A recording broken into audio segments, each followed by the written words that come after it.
Welcome to Gas, the true story of a toxic train derailment. I'm Ron Scholl. Last time on Gas, as the techs transferred chlorine, a rain bomb released a fresh toxic cloud, sending the western roadblock scrambling to safety. Meanwhile, officials sought to control open questions during the public evacuee meetings. We now continue with Part 1 and the conclusion of Chapter 19. Two Fronts. April 18. As the second week of evacuation began, MRL's Dan Watts declared at the 7 a.m. briefing, Tank Car 3 is still a very dangerous situation out at the worksite. Do not get complacent. But residents continued to visit the exclusion zone. During an escort, Deputy Howard Reed noted, we located Fat Albert, the cat of 5th Street, and left 2 pounds of food for him. Fat Albert belonged to everyone and no one. Again, left behind. Officials hashed out worst-case scenarios at an IC meeting. Waldron, in the case of a catastrophic incident, to be blunt, it would be a recovery operation, not rescue. The techs agreed. A worst-case scenario for Car 3 entailed a large amount spilling out, or another catastrophic release if the tank blew a patch while under pressure. Another scenario was a large spill during or followed by a rain. A massive cloud would quickly form. Weiss recalled, we were brainstorming all kinds of things. Okay, this is really bad. How could it possibly get worse? There was also concern of more chlorine coming into contact with the cressolate. Weiss, the worst case scenario was, say, the tanker car rolling a little bit, becoming unbalanced, rolling and spilling chlorine into that big puddle of cressolate and causing a hyperreactive fire or explosion, and thereby releasing not only acid gas, but heated volatilized organic chlorines. But that was the worst-case scenario that many residents later feared had initially happened on April 11. By mid-afternoon, cars 1 and 2 were cleared from Car 3 and repositioned nearby and leveled. Marine Environmental noted at 12:45 p.m., hydrochloric acid cloud drifting south, greater than 100 parts per million, the limit of this meter. Cloud drifting to Plateau Road happened while moving Car 2. During one day of spikes, MRL Section Foreman Gordon Hendrick received his first direct exposure. The western roadblock had been moved back to Fish Creek, and Hendrick's crew was working to the east on a high trestle bridge. They had B&B working out there the whole time, he said, building and bridges, and of course they had the whole area blocked off to where nobody was supposed to be working there at all. Hendrick's crew and the bridge builders numbered about 15.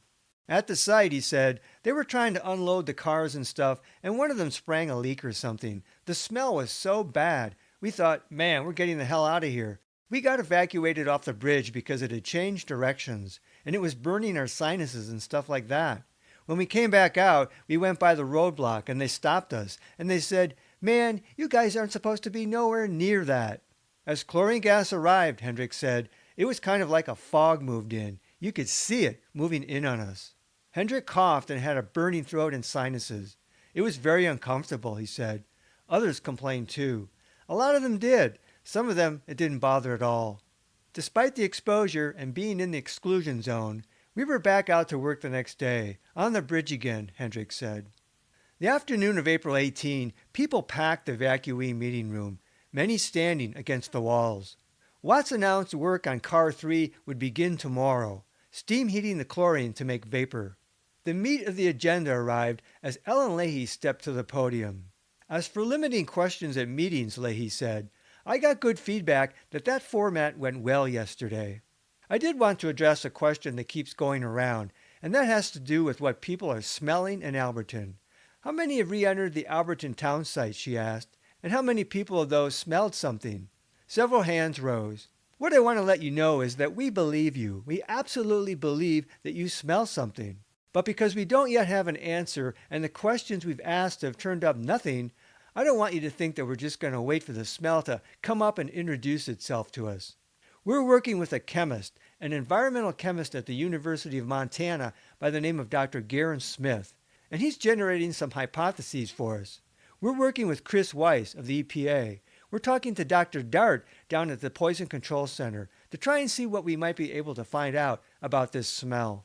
And that gets into some other issues. The potassium cressolate at the site. Leahy said the DEQ, EPA, and the Health Department would all assist in the process to determine what level of cleanup is necessary. On day 8, Leahy acknowledged and believed residents' reports of a smell during visits, though she didn't mention associated symptoms.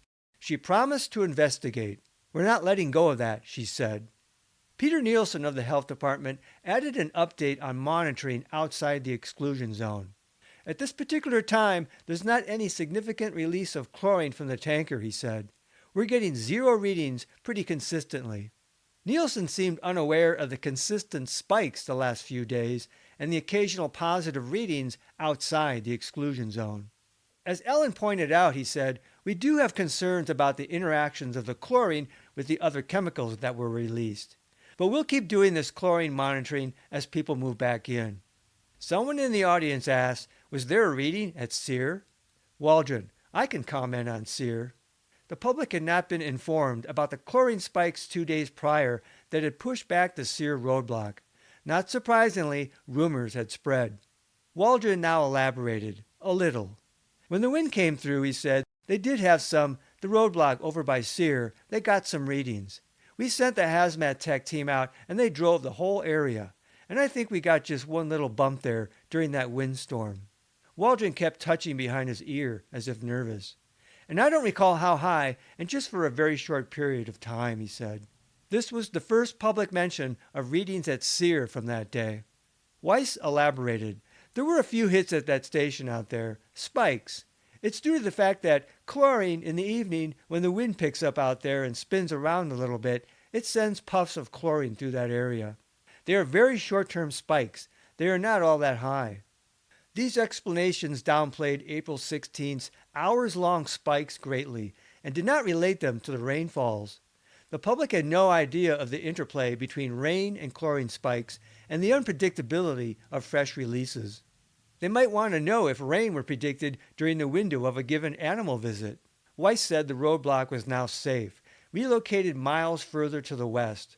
No one questioned why the east roadblock and exclusion zone boundary in the direction of prevailing winds was left much closer to the site. Leahy interjected, "We can answer specific questions again at the end of the meeting. Thanks." The message: this was not the time to ask such specific questions, and so the incident at SEER would not be publicly discussed again, even though it clearly held general interest. The health department didn't seem to know much about the spikes, and the panel effectively shut the topic down.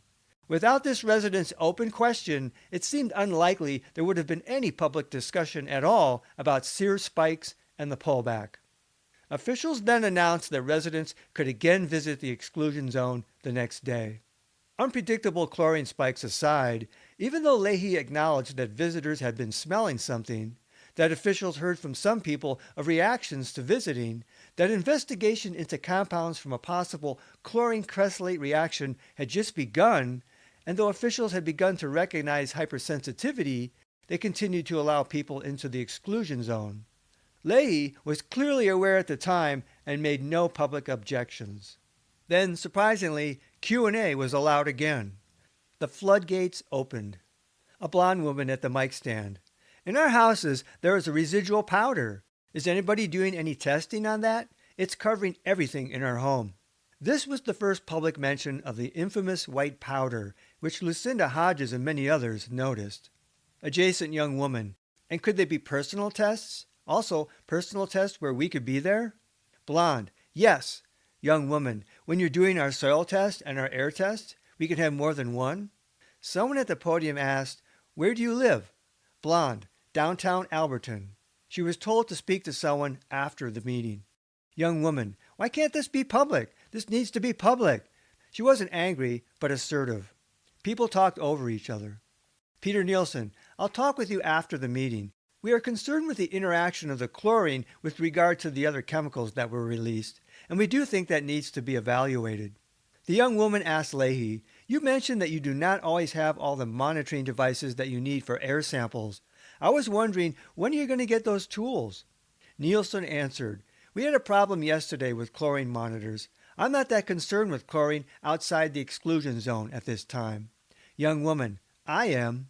Nielsen: "We've heard comments and remarks about the herbicide smell, And again, that's not chlorine. So if something else is there, it hasn't been evaluated yet. As more questions came about chlorine, Nielsen emphasized, outside the exclusion zone where people are being let in, we just don't see any chlorine at this point. Visitors came into the exclusion zone, but officials dismissed chlorine as an explanation for reports of smells and symptoms upon these visits. A woman who visited Sears said, I was in there for 20 minutes. The smell was very, very bad. A very bad smell, like so bad I felt like I needed to run because I was so panicked that the smell was so bad. Another woman asked, has anybody working in the area that wasn't sensitized to it at first, a non-Alberton resident, have they complained about the smell as they go over the 9-mile hill or go into the valley? Or is it just the Alberton residents that have returned that are still smelling it?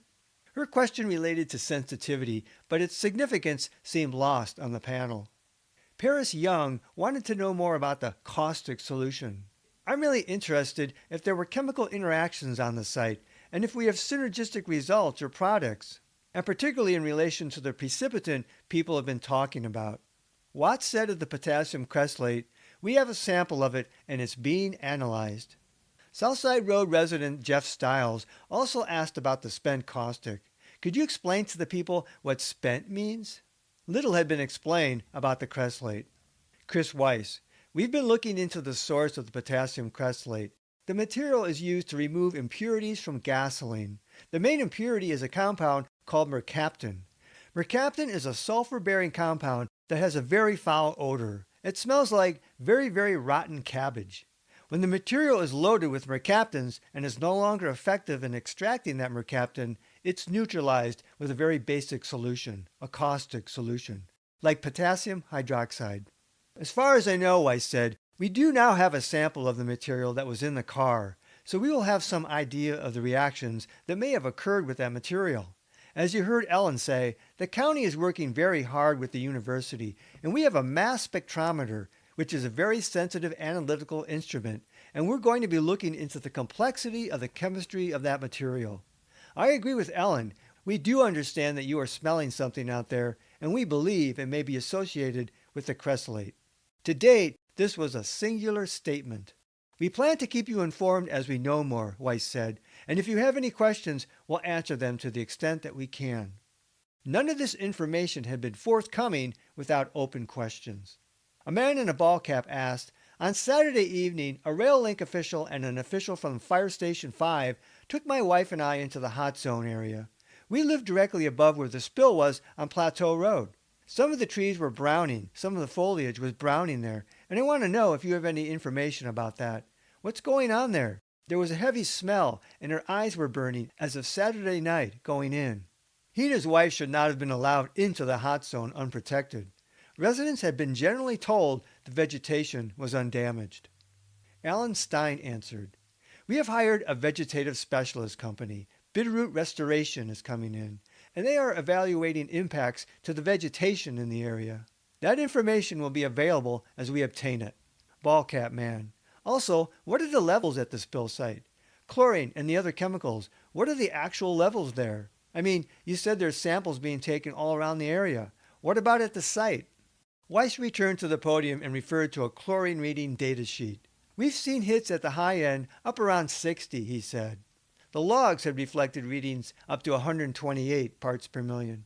Ballcap man, I'd like to know what the actual reading was when you first arrived at the site. Weiss, MRL has some of the best modelers in the country. People who, based upon evidence at the site, for example, the size of the hole in the chlorine car and the pressure in the car and the temperature at the time and the meteorological conditions, will be trying to predict mathematically exactly what those concentrations were. After a woman asked Leahy a health question, Roger Chalmers said, we need some doctors here to answer our questions. Leahy, there have been doctors brought in. I think you all have a different preference on what type of doctor or what kind of healthcare provider that you would choose, and you certainly are free to make that choice.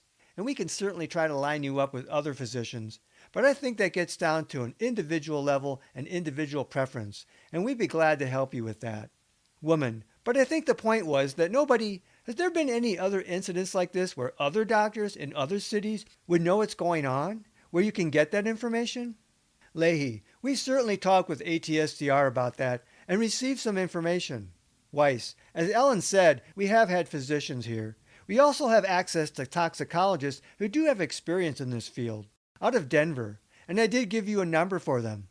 Weiss was referring to poison control. We'll give you folks you can talk to, people who are trained clinical toxicologists.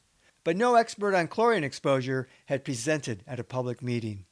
Will Snodgrass then spoke for a minute about the need for testing to include looking for organochlorines, both in the environment and the human body. Waldron interrupted Snodgrass. We've got experts and we're bringing in every expert in the world, and these people deserve their answers, and we're trying to give them, woman, wait a minute, I want to know about inaudible. Waldron, well that's fine, ma'am. If you could, the problem we have in answering those questions is we don't understand what you're telling us. Snodgrass, and all I'm saying here is that these are official EPA documents issued in August of 1994 pursuant to the rising concerns about chlorine and the formation of these chlorinated carbon-based compounds. Waldron agreed to make copies for distribution.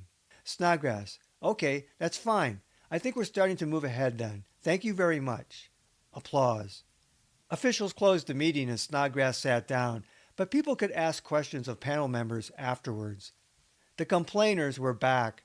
Q&A had gone forward, but instead of statements of praise like yesterday, pent-up questions were unleashed. Following the 26-minute update, questions had lasted 30 minutes, despite intentions to steer people to post-meeting groups.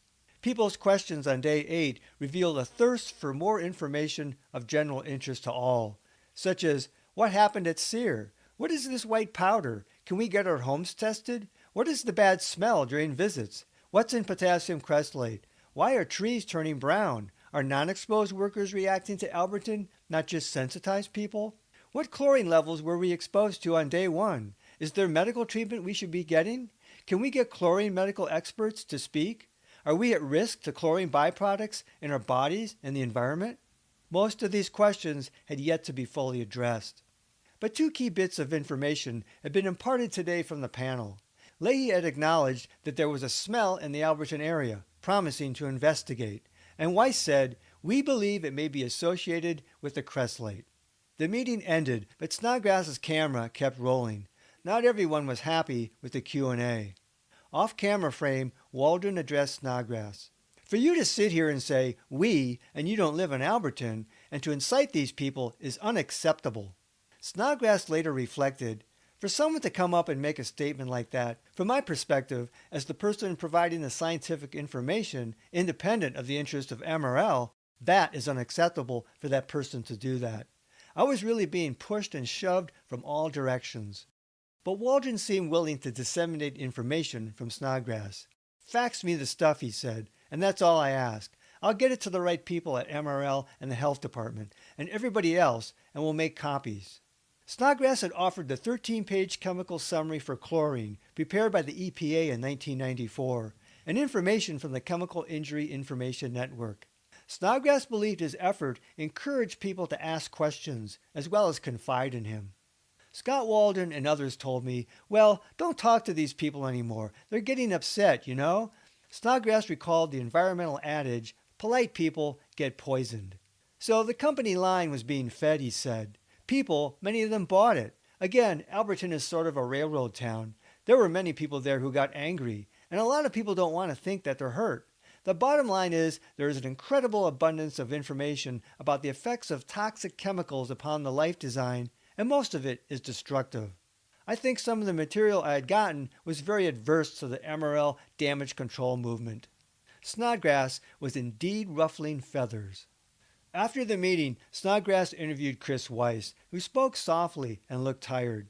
He reiterated what he knew about the potassium cresylate, a phenolic compound, he said, used to extract mercaptans from gasoline. This was actually the first mention of phenols, which Weiss omitted during the meeting. Phenols had a pesticide-like smell and readily combined with chlorine. Weiss, there certainly was proximity between the chlorine and the cresylate. Both are reactive, and it's certainly plausible that when you have a strong base and chlorine, that those have reacted. We do recognize the plausibility of phenolic compounds, perhaps reaction products, entering the plume and moving through the air to off-site regions. and we're going to be looking for that. The chlorine is reactive, he said. It's certainly plausible, if not likely, that there may be some chlorine products that formed. That depends upon many things. That includes the temperature of the exothermic reaction that occurred there. Weiss had imparted new information that hadn't been discussed in public, that the cresslate and chlorine underwent an exothermic reaction, and that the cresslate contained phenols, which plausibly reacted with the chlorine to create compounds, chlorinated phenols, which might have migrated in a mixed plume. Like many others, Hodges felt in the dark about potassium cresslate. An MSDS, Material Safety Data Sheet, for potassium cresslate solution, spent, was made publicly available about this time. By volume, the spent solution was 70 to 80% water, 10 to 20% potassium hydroxide, and 5 to 15% potassium cresslate, which contains dissolved creosols and phenols. And finally, less than 1% each of ethyl, methyl, and butyl mercaptans. Any remaining hazardous components, undefined, were present at less than 1%. Weiss said the cresslate was used to purify gasoline. Garen Smith said natural gas. And mercaptan components were extracted in the process. The spent cresslate was then mixed with potassium or sodium hydroxide to allow non-pressurized shipping. The MSDS listed health warnings for the solution, noting harmful or fatal if swallowed or inhaled, causes burns to skin and eyes, may cause blindness. Allergic sensitization of the skin may occur. With inhalation, the caustic fumes resulted in effects similar as from chlorine, upper and lower respiratory tract irritation and burns, coughing, constriction of the bronchus, pulmonary edema, pneumonitis, and death. Ingestion or inhalation could result in severe gastrointestinal symptoms, liver and kidney damage, and central nervous system damage. As with chlorine, people with pre-existing chronic respiratory illness may be at increased risk of aggravating respiratory disease. The MSDS also noted this material has not been tested as a whole for all potential health effects. It may have other health hazards related to its components. An unknown synergistic effect. Decontamination was essential. The corrosive solution carried a reactivity warning. May produce heat on contact with water. Avoid contact with acids, such as chlorine. The MSDS advised hazmat crews to wear level A protection. Unprotected workers at the Alberton site risk both chlorine and potassium cresslate exposure. The potassium cresslate solution was described as maybe dark red colored, oily in appearance, with a hydrocarbon or sulfurous odor. The sulfurous or rotten egg odor came from the captured mercaptans. As separate components, the potassium hydroxide and mercaptans had exposure limits roughly around 0.5 to 1 parts per million. No exposure limit had been established for the potassium cresslate component, or for the solution as a whole. The potassium cresslate component contained cresol, which had various names including methylphenol. As noted by the Rocky Mountain Poison Control Center, the cresol odor was phenolic. Though not yet stated publicly during this incident, phenol smelled pesticide-like and also like medicine. On April 18, the Poison Control Center faxed the Health Department a bulletin regarding cresol. They noted cresol has a phenolic odor and its toxicity is similar to phenol, including severe burns to the skin and even systemic absorption affecting the heart.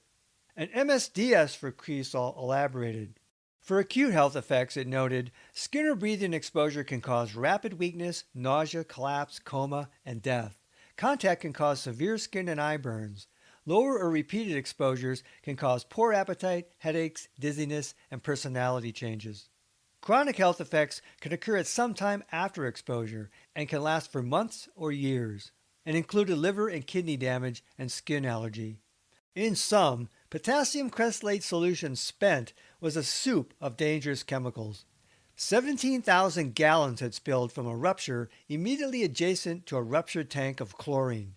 Both the chlorine and potassium cresslate were extremely toxic, and officials had increasing concern that the two had reacted and possibly produced a mixed cloud, a chlorinated brew of toxic chemicals. Ellen Leahy noted on April 18, smell, cresol, and mercaptans. The cresol contained phenols which smelled like pesticides. By April 19, DEQ's Tom Ellerhoff noted, Several complaints from re-entry evacuees of pesticide smells. Also, white precipitate on furniture in houses. Enter Garen Smith. In the April 19 Missoulian, University of Montana chemistry professor Garen Smith announced that he would analyze soil and air samples from the site to look for any new compounds created by the combinations of chemicals spilled. The paper said Smith's analysis was instigated by evacuees returning from visits to the Alberton area reporting a pesticide smell that gave them headaches and made their eyes water. This was the first media report of visitors smelling a pesticide-like smell and having related symptoms. Smith suspected the cresslate caused the pesticide odor and was the first person to publicly associate a pesticide smell with the cresslate, though health officials had made an association in closed meetings. Smith warned that creosol was a toxic hazard to workers at the site, the first public indication that potassium cresslate was a health hazard. Smith later explained that potassium hydroxide alone is extremely caustic. That will change your skin to soap and it'll wash away, he said. The Missoulian continued. The unanswered question was whether chlorinated organics had formed when the cresslate came in contact with the chlorine gas, a mixing now assumed. Smith also provided the first published insight into vegetation damage by a non-resident when he said fir trees within a mile of the derailment have already started to turn brown and yellow. It shouldn't have been a surprise that highly reactive chlorine had reacted with the cresslate. In a chlorine release, chlorinated organics were natural byproducts. Organochlorines were almost universally toxic. In the immediate vicinity of the spill, Smith recalled, the richest source of organics for the chlorine to react with was the potassium cresslate tanker. So when people started complaining about a pesticide-like smell and there was potassium cresslate there and chlorine, I said, that probably makes sense. Furthermore, Smith said, a phenol chlorinated starts to smell like garden chemicals. Pesticide, fertilizer, weed and feed. Skunk-like mercaptans, a sulfur compound, were decidedly different. Many people can sense them at 0.5 parts per billion, Smith said. By the time you get to 30 parts per billion, 80% of the population can smell it. Potassium cresslate stunk, and unlike anyone else associated with the response so far, Smith, the chemist, seemed to expect a reaction between the chlorine and the cresslate, given the nature of the chemicals. With cars 1 and 2 pulled away, the techs finally assessed the rupture in car 3. They said they were pleased to see the hole was pretty much what they had expected. The hole is approximately 24 inches long and 3 inches wide. Apparently the techs had expected the largest ever breach in a chlorine tank. They wouldn't be pleased for long. There is old ice under the car, they said, which appears to have gone through a freeze-thaw-freeze cycle. The objective is to see if car 4 in the ditch can be pulled away from car 3 in order to patch car 3. The soil in the area is yellow and readings are about 100 parts per million. There is still concern about the north end. The north end of car 3 had plowed into the soil. The hole was at the south end near the bottom of the tank. Though the tank angled toward the north, most of the chlorine had escaped. A dirt berm with liquid nitrogen may not work. The plan is to proceed with the original patching plan for car 3, the text said. If the patching is successful and there are no more leaks, the pressure should start rising immediately. They again hope to remove the chlorine as a liquid. At the IC night shift briefing, Watts elaborated. They're going to apply a rubber bladder, a strap, and patch the hole. Then pressurize the tank and pump out the liquid. It's a lot faster than applying heat. They would start tomorrow. Dow chemical specialists are optimistic it will work, he said. But this was new territory, attempting to patch the biggest hole ever in a chlorine tank and remove the chlorine as a liquid. If pressure built and the patch catastrophically failed, the site faced another flash burst. By the end of the busy day shift, cars 1, 2, and 4 each had around half of their loads transferred and could be moved and leveled. But the day wasn't done. At 7 p.m., Leahy heard from Garen Smith that chlorine and potassium cresslate had indeed mixed to create chlorinated phenols. She informed Waldron, who asked, "What does this mean?" It meant the Alberton chemistry experiment was official. MRL enthusiastically logged at 8 p.m. Everything has been cleared around car 3. Now the techs could turn their attention fully to the tank when they weren't dodging chlorine releases. Just north of the site, double-digit peaks started before 9 p.m. At 10 p.m., MRL logged readings over 90 parts per million just beyond the North Zone barrier tape. Also at 10 p.m., a woman at Tarkio reported she smelled chlorine 11 miles west of the spill and 4 miles beyond the Fish Creek roadblock. Then at 11:35 p.m. came the highest spike reported during the Alberton incident, 1,448.7 parts per million by the river. Little other information was logged by MRL. Marine's log elaborated, noting readings were also verified by the appearance of a visible chlorine cloud in the same area. A monitor registered 20 parts per million by the time the cloud had traveled to I-90 about a quarter mile away, twice the level immediately dangerous to life and health on the highway. On April 16, when gas spikes caused the retreat of the Sear roadblock, the highest log reading at the I-90 monitor was 2.4 parts per million. The deadly 1,448 parts per million spike was over 10 times higher than any other previous reading. No one logged any cause, but ice in the soil had been exposed during work. Rain did not appear to be a factor. Mountainous spikes continued throughout the night, like a series of aftershocks, despite no further soil disturbance. Spikes peaked dozens of times in double and triple digits. The Marine fixed dosimeter on Reardon Lane, 100 feet from the tank, reported half-hour peak readings at the North Hot Zone barrier that included 821, 89, 92, 201, 54, 75, and 100 parts per million. The final peak was reported at 5:49 a.m. The time-weighted average between 9 p.m. April 18 and 6 a.m. April 19 was over 34 parts per million. A lethal, night-long chlorine bath. According to MRL, not much in the way of major spikes was detected at the other sites, they said. The drift went mainly north, and then where? Despite that spikes included the highest readings on record and lasted for around 9 hours, there was no log mention of tracking or modeling the fate of these severe releases. Of the 1,448 parts per million reading, Weiss recalled, "One breath of that would kill you." This was greater than the amount he had guessed had killed John Elmer Smith Jr. "I'm sure there were higher ones right near the worksite," he said. "I know that there were recorded a few, if not several, over 1,000, that we were monitoring. And that's essentially the rationale I used to keep the highway closed." Weiss said at the next day's evacuee meeting, "Last night, while there was some earth moving going on along out at the site, there was some extreme excursions. We had some spikes. The soil had chlorine in it, and when it was rolled over, that chlorine off-gassed." Weiss elaborated to the Missoulian that when workers pulled Car 4 away from Car 3, this movement released an extreme spike of chlorine gas trapped in the soil beneath Tank 4, well within what would be the lethal range, he said, about 1,400 parts per million. But the spikes had started an hour after MRL declared everything cleared, and the highest spike, followed by many more, came hours after that. Car 4 had come to a rest in the south ditch at a right angle to and touching Car 3. Liquid chlorine had obviously spilled into the ditch, just adjacent an upgrade of the spilled potassium crestlate, and some had pooled and auto-refrigerated beneath Car 4, waiting like a chlorine landmine ever since. This further suggested that significant liquid chlorine had likely mixed with the crestlate on April 11. By 7 a.m. of April 19, IC reported readings non-detect. Following the night of spikes, officials allowed residents to again visit the exclusion zone, even as they had yet to determine what does this mean that the chlorine had reacted with the crestlate. Had any compounds migrated? At least 39 people were admitted into the exclusion zone for animal care visits this day.